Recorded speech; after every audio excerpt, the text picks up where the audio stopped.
Salve, muito boa noite. Pois é, chegando ao fim do ano aí, Natal, aquela tensão, muita coisa para resolver, tudo afunilando.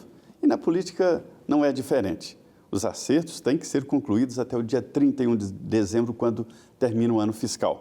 E é por isso que o Congresso Nacional está uma efervescência. É a última semana de funcionamento do Congresso, também do Supremo. Brasília vai se transformar na capital aqui pela internet. As pessoas vão estar fora daqui de Brasília, né? Ficando só o presidente, o executivo, mas alguns ministros também saem em recesso. E você sabe que nós vamos falar aqui no Frente a Frente de política.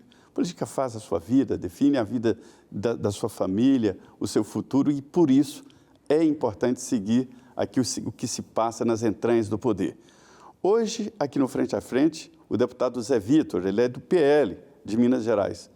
Deputado, muito obrigado por estar aqui no Frente a Frente, abrindo a sua agenda de final de ano. Olha, só de confraternização, os convites são de 20 a 30 cada um. Mas muito obrigado, muito boa noite. Muito obrigado, boa noite. Prazer estar com vocês aqui. E também aqui no Frente a Frente, a minha parceira de sempre, Denise Rotenburg. Boa noite, Denise.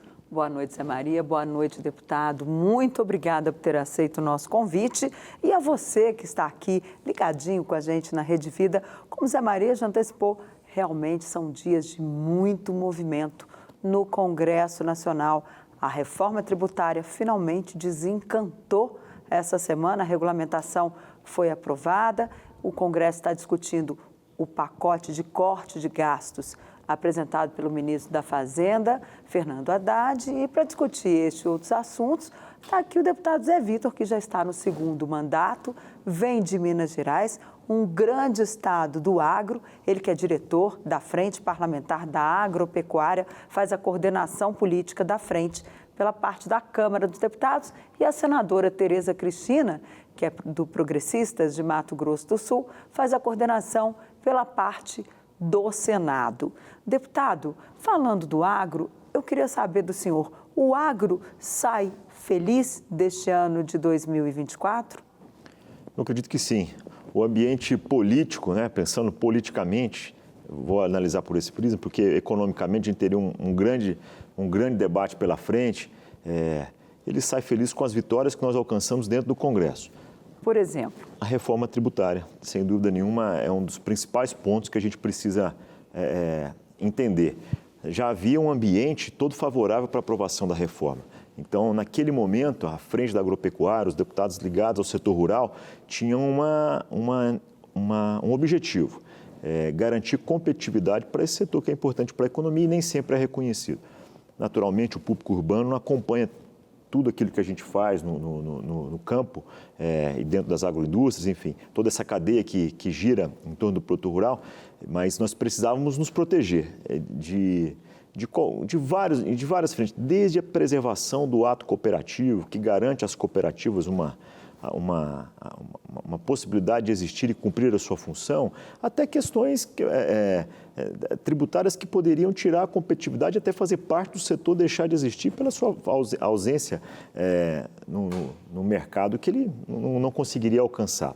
Nós demos recados muito claros também em relação à propriedade, à defesa da propriedade. Acho que isso ficou muito claro para todo mundo, quanto nós estamos mobilizados em relação a isso.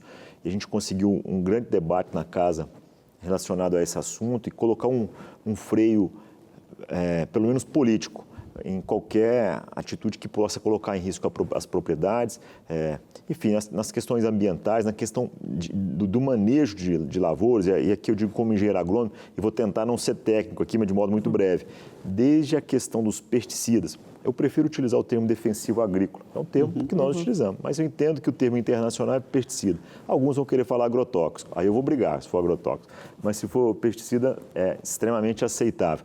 Mas toda essa regulamentação dos pesticidas, dos bioinsumos, que foi uma grande vitória para o Brasil, nós aprovamos uma lei, inclusive da minha autoria, um projeto que permite ao Brasil produzir e distribuir, comercializar bioinsumos internamente, uma lei que vai ser exemplo para todo mundo e que coloca o Brasil à frente, na vanguarda. Isso que nós estamos fazendo aqui, a gente pode construir, acredito que nós vamos fazer isso, já começamos a construir grandes players do agro a partir dos bioinsumos. Então, um ano recheado de vitórias. Na reforma tributária, o agro, como me disseram alguns parlamentares, estava perdendo de 3 a 0. E aí houve uma grande mobilização, essa mobilização forte da FPA, a Frente Parlamentar da Agricultura, que tem um posicionamento político forte, e não é um posicionamento comprado, né? É um posicionamento votado, né? São os deputados e senadores que representam o setor. E ali se abriu a possibilidade das cooperativas, zerou, né, os produtos da cesta básica, e isso foi o resultado de um trabalho ali legislativo. Quer dizer, a reforma tributária saiu positiva. Alguns agricultores vão receber dinheiro de volta, né, do que pagaram em impostos na compra, por exemplo, de pesticidas ou agrotóxicos ou defensivos agrícolas. Muito bem, é isso. Eu acredito que a roda da reforma tributária, quando a gente efetivamente ela for para a prática, as pessoas vão perceber que houve um avanço.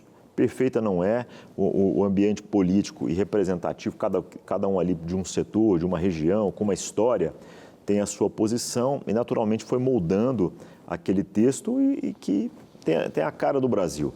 Mas ele ficou, para o agro, garantiu essa competitividade. Eu vejo que nós fomos atendidos. E é isso, estávamos perdendo de 3-0, mas saímos ganhando. Eu fiquei sabendo que colocaram até coisas que sabiam que não iriam ganhar só para negociar e acabaram ficando, né? Mas e a reforma tributária no geral, deputado? Você acha que vai melhorar a economia, como é a promessa?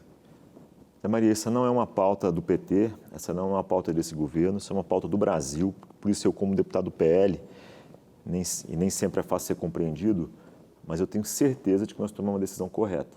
A reforma tributária, ela vai sim ser uma transformação no dia a dia de empresas e, mais do que isso, dos cidadãos, dos contribuintes.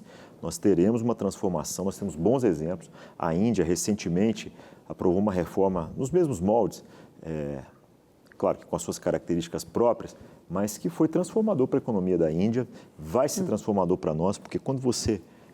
são vários pontos, mas em especial o efeito cascata, quando você quebra esse efeito cascata dos impostos, acho que você torna tudo muito mais claro, muito mais fácil e traz todo mundo para dentro da formalidade e essa formalização e todo mundo trabalhando sobre a luz da legislação e dos órgãos que aumenta a base de arrecadação. Aumenta a base de arrecadação. E aí a gente consegue pagar menos imposto no futuro. Além da questão econômica ligada à reforma tributária, essa semana o dólar chegou a quase 6,20, depois baixou um pouquinho ali, mas não conseguiu descer muito. Mesmo o Banco Central fazendo leilões de dólares, sozinho ele não consegue segurar. O mercado considera o pacote apresentado pelo ministro Fernando Haddad insuficiente para trazer o dólar baixo, né? Para botar ali o dólar abaixo de R$6. O senhor acha, como é que está isso dentro do agro? Porque tem uma parte do agro que comemora esse dólar porque ganha mais nas exportações. Como é que está essa questão dentro do agronegócio? Denise, o dólar alto ele não é bom para ninguém. Primeiro, porque está incontrolável, né? Então, nós não sabemos se esse é o momento de fazer compra, se esse é o momento de antecipar, pagar compra. Nós não conseguimos ter uma previsibilidade. E essa falta de previsibilidade, ela dá um nó na cabeça de todo mundo. Então, obviamente, quem está vendendo agora e tem alguma coisa à disposição, embora não tenha refletido, o preço do dólar ainda não refletiu fortemente no preço da maioria dos produtos. O preço da soja, por exemplo, que é uma boa baliza, ela não acompanhou esse crescimento do dólar, porque há outros fatores também no mercado internacional da soja, por exemplo. Então, por um lado é bom, mostra que nós temos condições de ganhar um pouco mais nos contratos fechados em dólar, negociados em dólar, mas a gente lembra que novamente a gente vai ao mercado para comprar insumos, para comprar defensivo, para comprar fertilizante, para plantar de novo, para assumir novos compromissos e com dólar a esse preço, certamente o produtor rural não vai conseguir... E os juros? Como é que o senhor avalia na mesma também? linha. Porque também está subindo, né? Subiu um ponto na última reunião do Comitê de Política Monetária e a tendência é que no próximo ano continue subindo. Ainda não vai dar para parar, segundo alguns analistas aí de mercado e a própria ata do Copom sinaliza nessa direção. Como é que vai ser isso também para a economia brasileira? Acho que o agro brasileiro, pensando no agro, ele é muito forte e ainda dependente de crédito. Não necessariamente do crédito, só do crédito que está sobre a tutela do governo. O Plano Safra é uma pequena parte, pequena eu exagerei, 40%, 35%, 40% de tudo que é necessário para a gente tocar uma safra no Brasil. O mercado privado, o sistema financeiro privado, as próprias empresas de produtos agrícolas, enfim, as grandes traders, todas têm um papel também no financiamento do agro. Mas o juro está intimamente ligado à produção. E um juro desse, as margens estão muito baixas. Os volumes negociados e comercializados são altíssimos. As cifras são gigantes, mas elas não necessariamente significam o lucro. E esse juro é um inimigo nosso. Uma economia desequilibrada assim atinge todos os setores, né? Inclusive um setor como o agro, que é forte no Brasil, atingindo a economia que gira ali em torno do agro, chega a 40% da economia do Brasil. Isso é muito, né? O Congresso Nacional, deputado, tem uma responsabilidade também nesse processo, né? Mesmo a oposição, me disse um líder de oposição, nós não podemos fazer oposição ao Brasil. Daí a responsabilidade do Congresso de dar estabilidade às normas. Exatamente, José. E eu estou muito preocupado com essa questão. Eu não posso negar aqui, Denise, que o Congresso assumiu uma posição de muito destaque e de muita força. E ainda, aparentemente, para alguns, de pouca responsabilidade. Esse redesenho do sistema político brasileiro nós temos que discutir agora. Inclusive, ontem, numa reunião do próximo presidente, acredito, Hugo Mota, com a bancada de Minas, nós falávamos disso. De fato, nós temos um Congresso fortalecido e nós não queremos e não podemos perder essa autonomia, essa independência. E o que o Hugo Mota disse? Ele concorda com isso, né? Nós temos várias ferramentas que nos colocaram numa posição com essa autonomia, de certo momento de independência, principalmente quando a gente fala em orçamento, fala em emenda, tudo isso faz parte do pacote. E o Brasil é de todos, é bom que todos saibam com muita verdade e transparência que nós estamos tratando. Mas, de fato, nós temos tido poucas responsabilidades. E a gente tem um objetivo muito claro, que ele concorda, que é de qualificar os gastos públicos. Isso é fundamental. Agora, para 2025, essa é uma das pautas, sem dúvida nenhuma, que tem que estar na mesa, como é que a gente contribui. Ontem nós aprovamos aqui um corte, inclusive, das emendas de até 15%, caso haja um déficit. Mas isso é um pequeno gesto. Acho que nós temos que participar da discussão como um todo. E aí eu digo, o Congresso tem sim que participar da discussão de orçamento, tem sim que dar soluções. Ao contrário do que muitos tentam interferir e nos tirar desse processo, acho que não. Nós temos que participar e ser parte da solução. Pois é, e esse poder do Congresso Nacional, quando o deputado fala de qualidade de gastos, em alguns casos, os gastos públicos, que é a maioria, não representam muito, porque estão presos ao serviço da dívida, previdência, folha de pagamento. Quer dizer, é preciso mudar essa lógica, estrutura. O orçamento de quase 6 trilhões de reais, ele vai 1 trilhão, chega a 2 trilhões de pagamento da dívida, né? Mais 1 trilhão é previdência e folha de pagamento, mas os fixos, quer dizer, é preciso mudar essa lógica, ou seja, a qualidade exatamente dos gastos. Exatamente. Cada 100 reais, praticamente, o governo ter aí 5 para poder realizar investimentos. Eu me recordo que no penúltimo ano do governo Bolsonaro, também já no último, salvo engano, o orçamento do DENIT gerava algo próximo a 8 bilhões. Sendo que só para manutenção de rodovias no Brasil a gente precisa de algo próximo de 9 bi. Nesse governo, depois da PEC da transição, esse orçamento é bem maior, ultrapassou a marca dos 20 bilhões por ano. Mas a gente percebe que há um desarranjo. Nós não temos assim, uma política de gastos bem feita e nem gastos tão qualificados. A gente precisa parar para pensar o Brasil e que, de fato, que Brasil que a gente precisa construir. Ou seja, é preciso reunir os 3 poderes, então, e fazer um rearranjo, um conserto orçamentário, é isso? É isso. E mais do que isso, né, Denise? A gente precisa, sem polemizar, acho que cada um precisa atuar no seu quadrado. E isso aí, se a gente conseguir isso, porque um pouco de tudo que está acontecendo é resultado de uma disputa, de uma queda de braço, de uma tensão que está causada. Se a gente esfriar um pouco isso, acho que a gente tem condição de cada um exercer bem seu papel. Pois é, né? Quando entra dinheiro no meio, é sempre um problema. Mas nós vamos para um rápido intervalo e eu convido você a continuar conosco aqui na Rede Vida. Nós voltamos em 2 minutos com o deputado Zé Vitor, do PL de Minas Gerais, ele que é ali diretor da Frente Parlamentar da Agropecuária. Voltamos em 2 minutos. Olá, estamos de volta para o segundo bloco do Frente a Frente, que recebe hoje o diretor da Frente Parlamentar da Agropecuária, deputado José Vitor, deputado conhecido como Zé Vitor. Ele que é do PL de Minas Gerais, engenheiro agrônomo, conhece a fundo esta área que é tão importante para o Brasil e que segura o PIB brasileiro.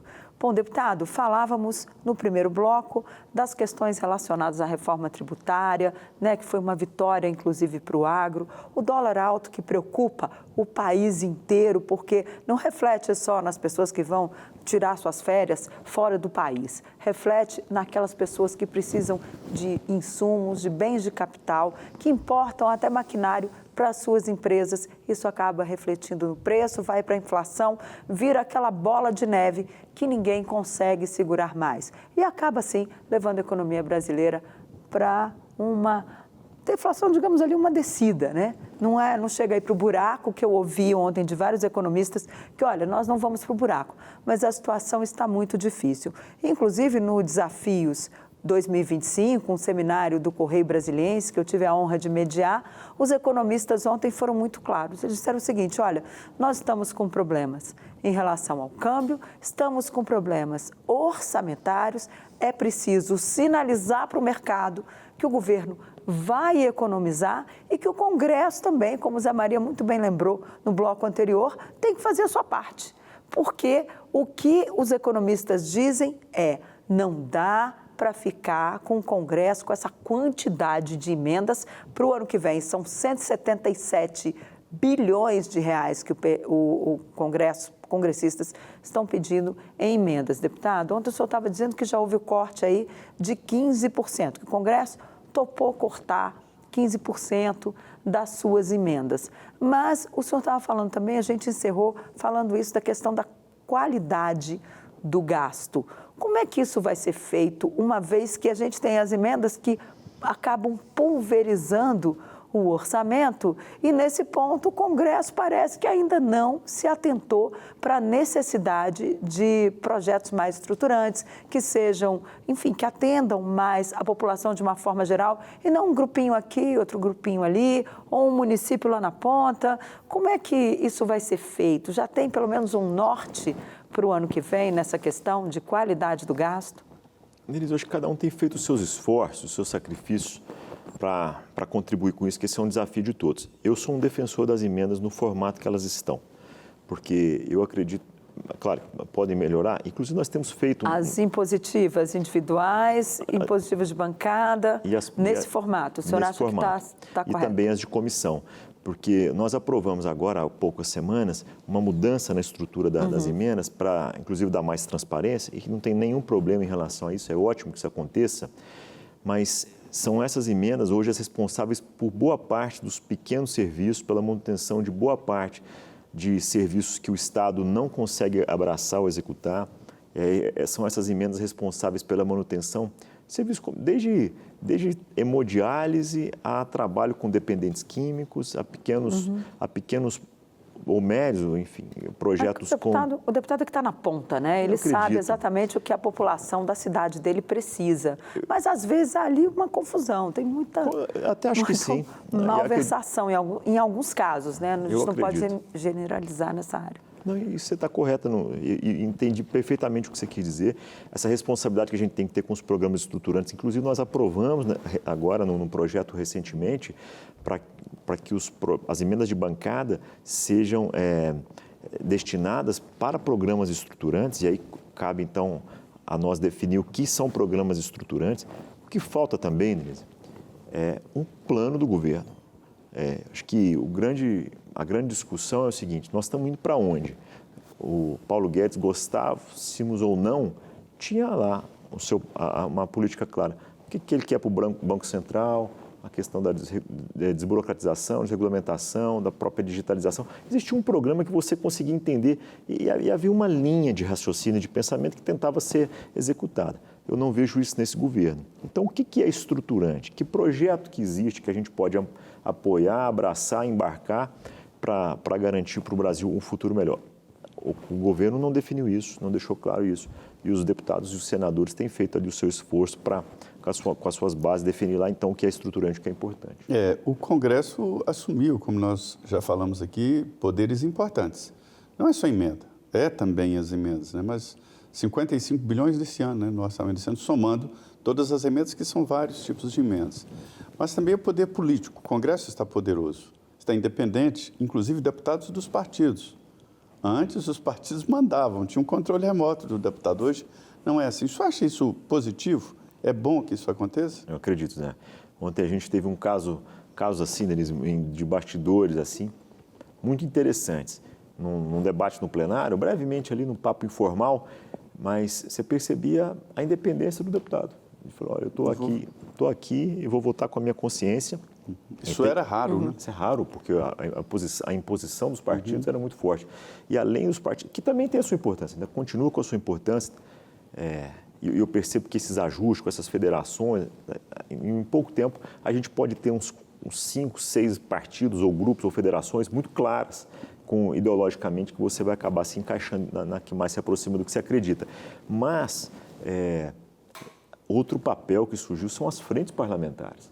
Sim. As frentes parlamentares... Elas têm feito muitas reuniões, né, debates, inclusive discutiram muito a reforma tributária, né? Eu acredito que a reforma tributária só aconteceu, claro, porque o presidente Lira estava determinado a fazer isso, e também não desprezo o trabalho do Senado, mas porque as frentes parlamentares tocaram esse assunto adiante. Qual a origem dessa força das frentes parlamentares? Eu acredito, nos últimos... Eu não estou aqui há tanto tempo, estou aqui há 6 anos, mas eu já percebi, principalmente nos últimos 4 anos, 5 anos, ela se organizando mais, a sociedade civil organizada, entendendo que ela pode participar das discussões de Brasília por meio das frentes parlamentares, que geralmente as frentes mais organizadas, como a da agropecuária, tem um instituto por trás que permite entidades, não empresas, e nem pessoas físicas, entidades participarem e representarem ali e trazer ali o seu interesse. Então, ali ela qualifica o debate, ali ela peneira, ali ela não deixa que projetos absurdos avancem e que projetos que precisam ser apoiados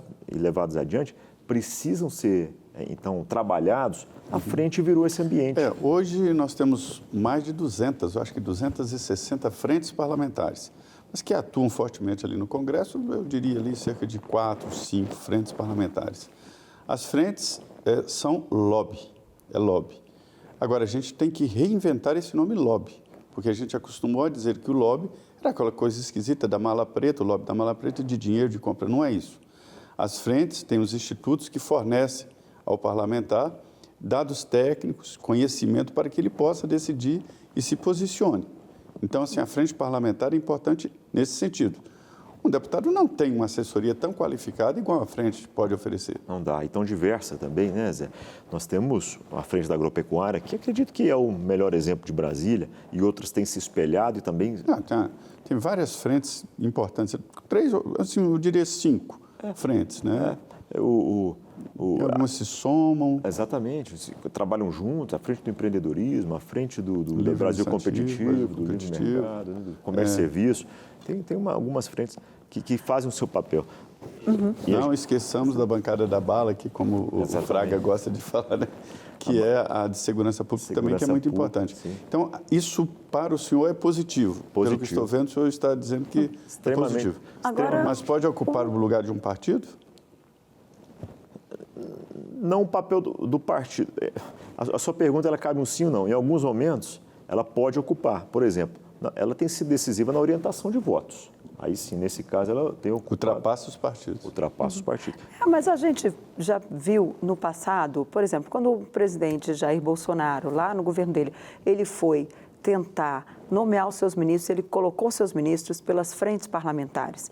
Ele buscou o ministro da Saúde neste modelo, buscou a ministra da Agricultura, Tereza Cristina, que era uma expressão do agro, ela foi uma expressão da FPA, ela ainda é uma expressão da FPA, e foi nomeada ministra por isso. Mas no governo Lula, voltamos à tentativa, pelo menos, de fortalecimento dos partidos. O presidente chamou os partidos e disse, olha, nomeiem aí, escolham o ministro dos Transportes, escolham o ministro do Desenvolvimento Regional. Foi assim que ele negociou. Ele desprezou essa questão das frentes. Esse foi um dos problemas que gerou alguns problemas para o governo no Congresso, na sua avaliação? Pode ter sido por aí? Pode ter sido, Denise. Talvez não há de se descartar. Eu lembro que, recentemente, as frentes tiveram um papel muito interessante. Numa medida provisória, salvo engano, o número dela era 1127, até agora tratava do aproveitamento dos créditos tributários. E ali eu percebi, além da reforma tributária, do quanto as frentes se mobilizaram, mas naquele momento as frentes parlamentares foram decisivas. Tanto é que o senador e presidente do Congresso, Rodrigo Pacheco, devolveu essa medida provisória e impediu que esse assunto avançasse. Ali eu percebi o quanto, além dos partidos, as frentes estão mobilizadas e com essa capacidade de mobilização, que os partidos nem sempre têm. Eu acho que ali é um ambiente que você se encaixa melhor. Eu, particularmente, tenho boa relação no partido e tenho boa relação na frente, mas reconheço que, quando não, tem pesado muito essa questão. Ou seja, vão caminhar ali paralelamente, né? Frentes e partidos, cada um com a sua importância. Isso. Mas, por causa do orçamento hoje está sob o comando do Congresso, conforme a gente já falou aqui, esse poder dos partidos diminuiu muito, né? Do líder chegar, o senhor mesmo estava falando que no plenário ontem. Conta mais para a gente dessa história, esse bastidorzinho aí, de como é que foi essa questão da votação, de chegar lá e dizer, não, olha, o governo quer que eu vote assim, mas não vou votar não. Né? Inclusive no União Brasil parece que isso está muito forte. Muito forte. Eu até acredito que um dos papéis da frente, a gente discutiu isso na frente da agropecuária, é uma aproximação dos líderes que tem assim, a sua importância assim, enorme, inclusive na definição de pauta. Nós queremos estar próximo dos líderes e boa parte deles, inclusive, fazem parte da nossa frente, da agropecuária. Mas é isso. Ontem foi um caso muito emblemático. Acho que a gente começa a perceber que o deputado hoje tem uma autonomia e, se quiser, ele consegue ali ter um mandato independente, capaz de tomar decisões sem tanta pressão. Há momentos em que a decisão ela é em conjunto. Enfim, isso acontece. E aí o peso do partido fala muito alto. Mas em decisões como ontem, quando nós votávamos o PL 210, que tratava inclusive também de créditos tributários, ali a gente percebeu que essa independência tem feito bem, a meu ver. E por falar em independência, um dos assuntos discutidos aí nessa sucessão dos presidentes da Câmara e Senado, é a independência do Congresso Nacional.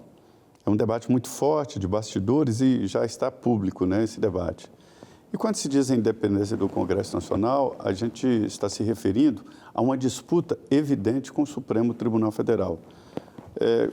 Como é que é a projeção para o futuro nessa disputa de terreno, de cotoveladas políticas? Sabe, Zé, ontem eu disse há pouco da reunião do candidato Hugo Mota com a bancada de Minas, e eu me lembro aqui que um por um colocava a sua posição e muitos falavam do regimento, mas invariavelmente todos falavam, nós precisamos de um Congresso independente, que não haja sobreposição de poderes. Isso foi o tempo todo citado.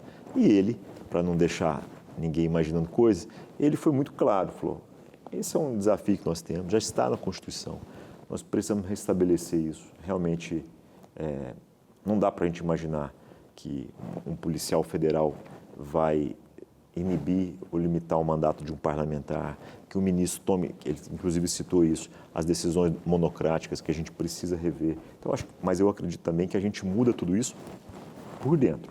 A gente muda o sistema por dentro, não é nenhuma atitude fora das paredes do Congresso, do Palácio do Planalto e do Precisa mudar a Constituição e a lei ou apenas exigir por exemplo, esse caso das decisões monocráticas, acho que já está na Comissão de Constituição e Justiça, né? Esse projeto foi aprovado, tem que criar a comissão especial e ir para frente. O Hugo Mota vai levar esse projeto adiante? Pelo que senti ontem, em relação às decisões monocráticas, sim.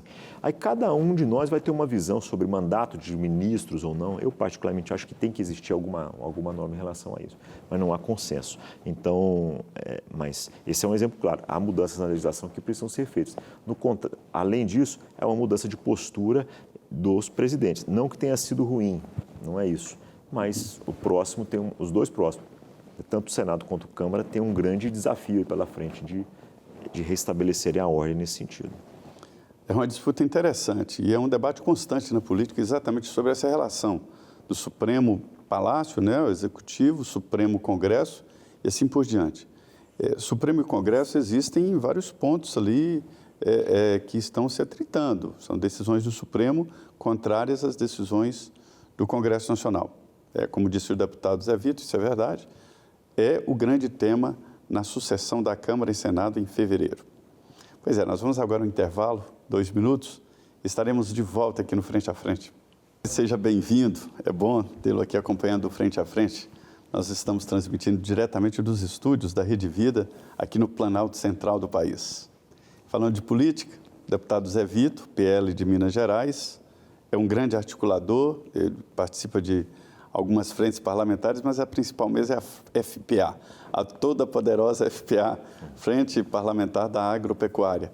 Deputado, esse ano foi um ano eleitoral e, tradicionalmente, um ano eleitoral ele é esvaziado, não tem votação, mas eu pude dar uma acompanhada ali, houve uma produção boa neste ano, né? Verdade, esse ano foi... É incrível. O próprio presidente Arthur, ele tem um ritmo bom de trabalho. Né? Houve intervalos de semanas, né? Mas depois, olha, a reforma tributária, né? A emenda e a regulamentação, que há 40 anos não se votava, e vários outros projetos importantes, né? Um pacote de segurança pública, né? Segurança pública, enfim, foi um ano bom, né? Foi bom. Eu acho que a gente brinca, né? Que assim, o deputado também não pode ficar fazendo lei o tempo todo, não é isso o objetivo? Deus que me livre. É isso, então, por isso tem que ter uns intervalos, né, ali, senão vai sair o que ali, né?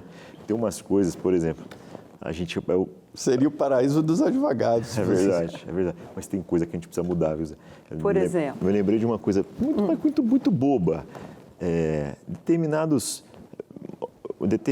Um viaduto, para ser nomeado, e ele é importante por uma questão de referência, precisa se transformar num projeto de lei. Olha que tempo que a gente gasta com uma bobagem dessa de ter que gastar o tempo e o custo de um congresso para poder nomear um viaduto. E não tem outra forma de ser feito. Tem que ser por lei mesmo.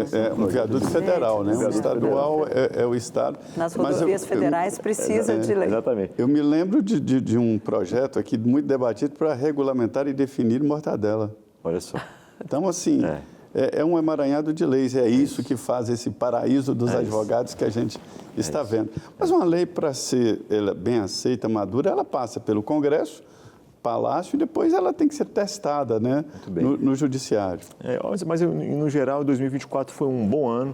Acho que foi um ano importante de consolidação do Congresso, um ano que o presidente Lira teve uma habilidade e conseguiu produzir. Nós tivemos, enfim, várias vitórias. Acho que a reforma vai ficar realmente marcada. Eu sou novo, eu tenho 40 anos, me considero novo. E já enfrentei 2 reformas na Previdência e agora a reforma tributária. Eu pude perceber a qualidade do debate, a mobilização da Câmara foi muito interessante, essa da reforma tributária. E 2025 vem desafiador. Pois é isso que eu ia lhe perguntar, porque tem inclusive essa proposta de isenção do imposto de renda para quem ganha até R$5.000, proposta pelo governo, e que vem agora também acompanhada aí de uma proposta para aumentar o imposto de quem recebe acima de 50 mil. Obviamente não é o meu caso do Zé Maria, mas é o seguinte, como é que fica, como é que vai ser essa votação ou essa análise de uma reforma do imposto de renda? Porque quer se mexer no imposto de renda da pessoa física, da pessoa jurídica. Esse ano concluiu-se a reforma do imposto sobre consumo e agora vem essa segunda etapa que o governo quer fazer. O senhor acha que sai, uma vez que não é ano de eleição, as coisas ficam mais fáceis de se analisar? Denise, sai, mas o que, na minha opinião, falta para o Brasil é um grande, volto a dizer, é um grande plano. Nós estamos, sabe aquela casa que aumenta um cômodo, depois aumenta outro, depois percebe que o telhado não encaixou? Né? Exatamente. Acho que nessa reforma tributária a gente poderia ter ampliado e tratado também de renda e definitivamente tratar da questão dos tributos. Mas é um desafio, mas algo que pode ser positivo, que é a isenção daqueles que ganham até R$5.000. Por outro lado, e acho que deveria ser bancado por corte do próprio governo, mas, por outro lado, o governo traz aí uma preocupação. Então, virou uma salada para a gente poder digerir no próximo ano. Alguma coisa vai acontecer, mas eu não acredito que é dos moldes que está aí. Inclusive, foi isso que provocou parte do mal-estar no mercado. E tem os supersalários, né? A Constituição redunda, tem 3 citações de supersalário. Supersalário é o que está acima do salário de um ministro do Supremo Tribunal Federal, R$49.000 por mês.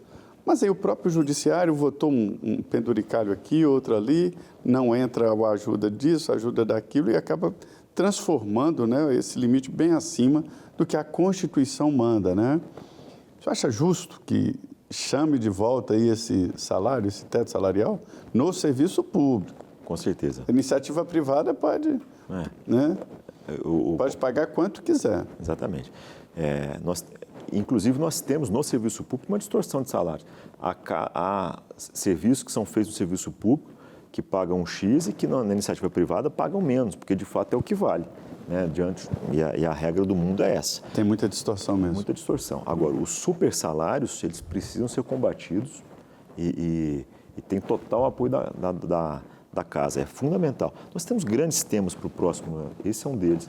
É fundamental a gente tratar disso. Acho que a gente precisa tratar de segurança pública, com enfrentamento ao crime organizado. Isso é uma pauta que tem que nos unir. Falávamos isso ontem também, em reunião com o Hugo Mota, esse assunto. Nós ainda temos liberdade, condição de fazer isso no Congresso Nacional. Nós não podemos perder. O que precisa ser votado em termos de projetos que dá para fazer? Porque a impressão que dá é que nessa área é cumprir a legislação que já existe.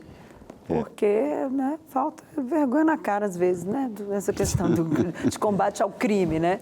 Como é que o senhor acha? O que falta votar de questões legais? Olha, eu me lembro de alguns casos, o crime, um deles, e aí isso destrincha uma série de possibilidades. O crime tem que deixar de ser vantajoso e compensativo, né?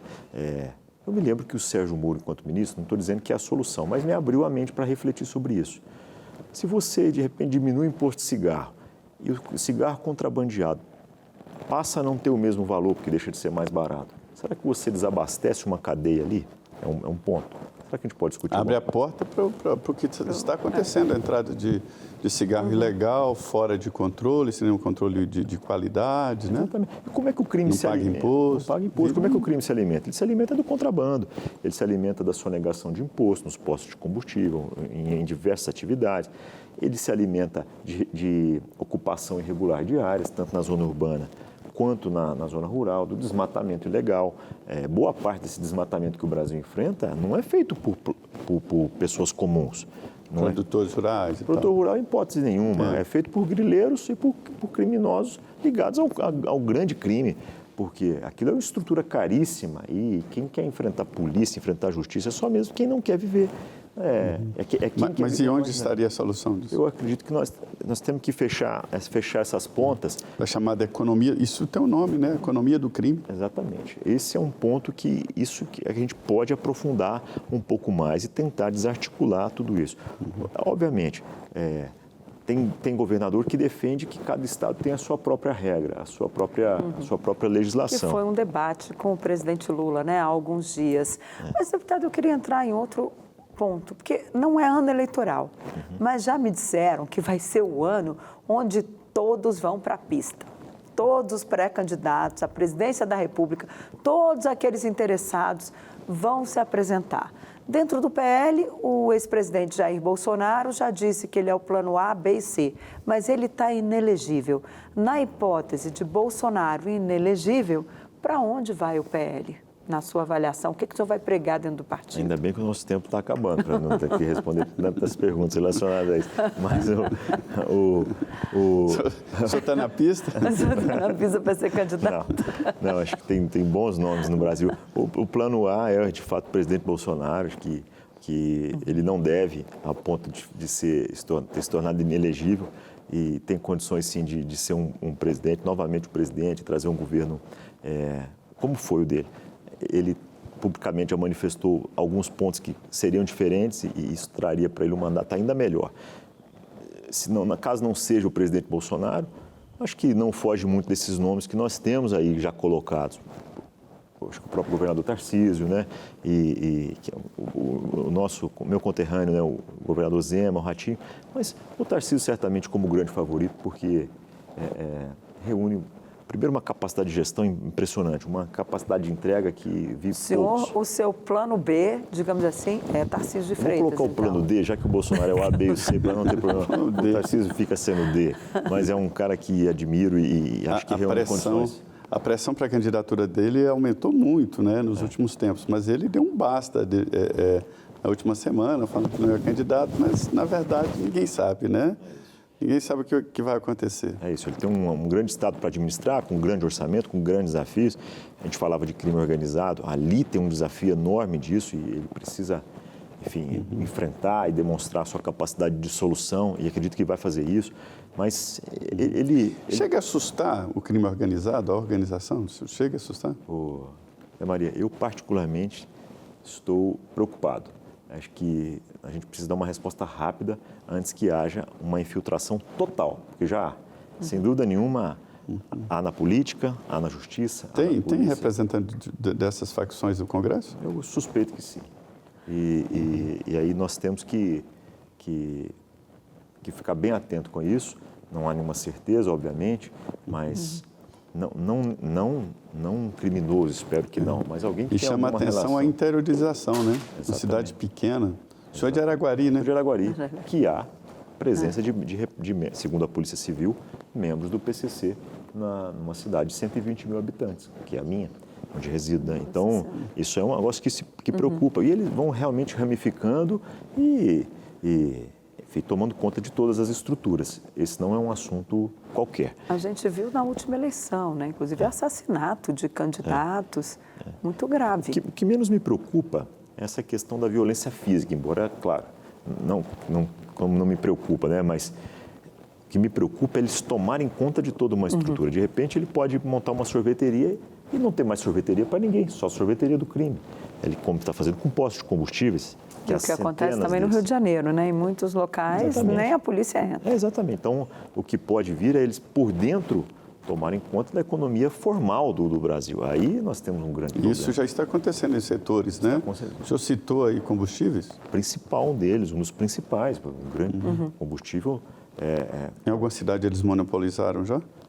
O monopólio ainda não, mas eles têm participação efetiva em boa parte, em muitos municípios, em muitas localidades, né? E é uma preocupação. Isso que o senhor está falando é sério, né? Sério, isso não é... Porque às vezes a gente pensa que o crime é alguém chegar com uma arma na sua cabeça. É também, mas não é só isso. O problema é quando você perde a sua capacidade de produzir, a sua capacidade de competir no mercado e você fica refém de criminosos. Isso não pode acontecer, nós temos que enfrentar. Eu queria voltar um pouquinho na questão eleitoral, que a gente falou da presidência da República. Eu queria saber o seu estado, Minas Gerais.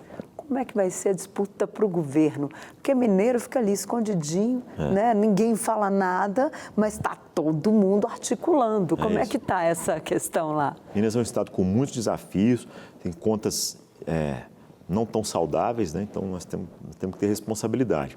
O PL se prepara para ter um candidato. Hoje, sem dúvida, o favorito, e que já se colocou, é o Nicolas, que tem que ser avaliado e enfim, é uma decisão dele, mas que a gente participa e é um grande ator. Mas é muito jovem ainda para uma função dessas? Um estado do tamanho de Minas Gerais? Denise, eu sei que a sua fala é positiva, então...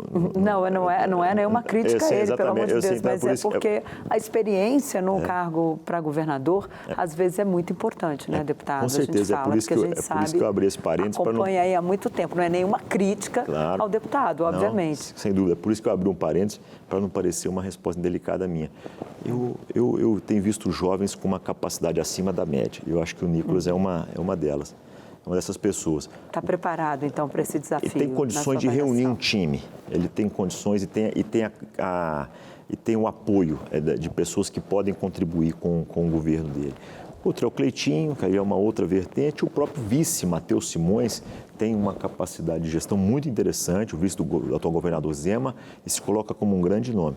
Na esquerda, eu vejo hoje um único nome, que é o senador, o ministro Rodrigo. agora, Alexandre Silveira. Alexandre Silveira. O Rodrigo até... Rodrigo Pacheco. Rodrigo acho que não estará no jogo, acho que ficará ali na linha. Ou seja, tem muito tempo ainda para tratar desse assunto. Deputado, infelizmente nosso tempo acabou. Eu agradeço muito a sua presença aqui no último Frente a Frente do ano. Muito obrigada por ter vindo, reservado esse tempo na sua agenda para estar aqui conosco. Muito obrigado, foi um prazer. Muito obrigado obrigado vocês e todos que nos acompanham. Muito obrigado.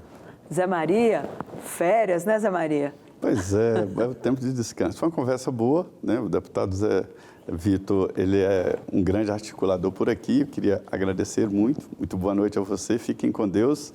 E o ano novo está chegando. É isso que a gente tem que apostar. É isso. Então, olha, para você que esteve aqui com a gente até agora, um bom Natal, um bom Ano Novo. E a gente volta no comecinho de janeiro, no dia 8, tem Frente a Frente para você. Bom Natal, feliz Ano Novo e até o ano que vem.